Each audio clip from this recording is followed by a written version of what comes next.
segona meitat del segle XX que hem tingut a Cerdanyola.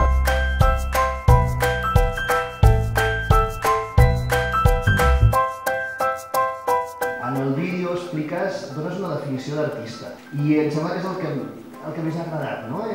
Tu expliques que un artista és aquella persona que fa el que sap fer de la millor manera possible i amb emoció. La teva obra, si d'alguna cosa parla, és de sensibilitat, de força, de sensibilitat i de significat. Hi ha molta gent que pensa que l'abstracció no té significat i tu li dones significat a tot. Moltíssimes gràcies per haver-nos acompanyat tots aquests anys i per deixar-nos veure aquesta part de la teva obra.